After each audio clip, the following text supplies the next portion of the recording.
चीन में अपने यहाँ पढ़ने, रहने और कारोबार करने वाले लोगों के लिए शर्त रखी है कि ऐसे लोगों को देश में प्रवेश तभी दिया जाएगा जब वे चीनी वैक्सीन को लगवाएंगे। इस वजह से पढ़ाई, कारोबार और अन्य कार्यों के लिए चीन जाने वाले लोगों ने चीनी वैक्सीन लगवा ली है। लेकिन चीन अपनी हरकतों से बाज नहीं आया और उसने एक बार फिर भारत के साथ दगाबाजी की। बीजिंग के वीजा जारी करने के बदले चीनी वैक्सीन लगवाने के नियम के बाद भी चीन अब भारतीयों को वीजा नहीं दे रहा। इस वजह से अब चीन की जमकर आलोचना हो रही है। दरअसल चीनी वैक्सीन के लिए भारतीयों ने जमकर पैसे भी खर्च किए हैं। फिलहाल ये भारत में चीनी वैक्सीन उपलब्ध भी नहीं है। ऐसे में चीन जाने की राह देख रहे भारतीयों ने उन मुल्कों की यात्रा की जहां चीनी वैक्सीन के जरिए वैक्सीनेशन किया जा रहा है। इसमें नेपाल, यूएई जैसे मुल्क शामिल रहे। यहाँ पर उन्होंने 1 महीने तक का वक्त गुजारा और इसके बाद वैक्सीन लगवाकर भारत लौटे। लेकिन चीन की दगाबाजी ने उन्हें अब मुसीबत में फंसा दिया है। चीन ने फिर की भारत के साथ दगाबाजी। वैक्सीन और वीजा के फेर में फंसे भारतीय।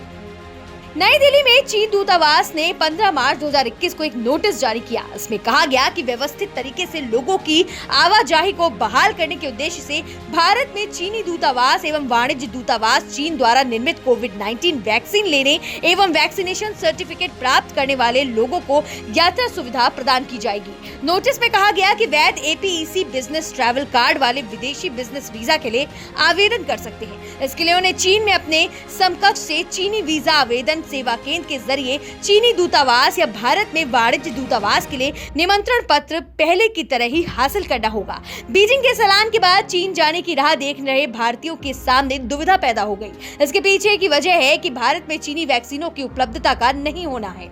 इसके बाद चीन में अपने काम धंधे और पढ़ाई के सिलसिले से लौटने की राह देखने वाले 300 लोग चीनी वैक्सीन के लिए विदेश चले गए। इन लोगों ने दुबई, नेपाल, मालदीव जैसे देशों में 1 महीने का वक्त बिताया और फिर क्वारंटीन अवधि पूरा करते हुए वैक्सीन की दोनों डोज ली।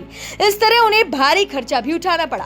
भारत लौटने पर जब इन लोगों ने वीजा के लिए अप्लाई किया तो चीनी दूतावास ने वीजा जारी ही नहीं किया। वहीं चीनी दूतावास से मिली निराशा के बाद चीनी वैक्सीन लगवाने वाले भारतीयों ने भारत में चीन के राजदूत सन वीडोंग को एक संयुक्त पत्र लिखा। इसमें कहा गया है कि माननीय सन सर, अब जबकि हमने चीनी वैक्सीन सफलतापूर्वक लगा लिया है, ऐसे में कृपया हमें आगे का रास्ता दिखाइए। हम आपसे भारतीय नागरिकों को वीजा जारी करने और शुरू करने का अनुरोध करते हैं, जो पिछले साल नवंबर के प्रारंभ से रुका हुआ है। लेकिन इन सब के बाद भी चीन के कानों पर जू तक नहीं रहेंगी। यहाँ गौर करने वाली बात यह है कि चीन ने उन लोगों के वीजा को भी रद्द कर दिया है जिन्हें पहले जारी किया गया था। भारत ने चीन सरकार से कहा कि वह भारतीय नागरिकों, विशेष रूप से चीन में काम करने वालों और पढ़ाई करने वालों को चीन की यात्रा करने की अनुमति दे। विदेश मंत्रालय के प्रवक्ता अरिंदम बागची ने कहा कि हम जहां सुरक्षा सुनिश्चित करने और कोविड संबंधित प्रोटोकॉल का सख्ती से पालन करने की आवश्यकता को स्वीकार करते हैं, वहीं आवश्यक 2 तरफा यात्रा की सुविधा प्रदान की जानी चाहिए। विशेष रूप से इस तथ्य को ध्यान में रखते हुए चीन के नागरिक भारत की यात्रा कर पा रहे हैं। वहीं बागची ने कहा कि चीन के नागरिक सीधे संपर्क के अभाव के बावजूद भारत की यात्रा करने में सक्षम है। उन्होंने कहा कि भारतीय नागरिकों के लिए पिछले नवंबर से चीन की यात्रा करना संभव नहीं है, क्योंकि चीनी पक्ष ने मौजूदा वीजा को निलंबित कर दिया है।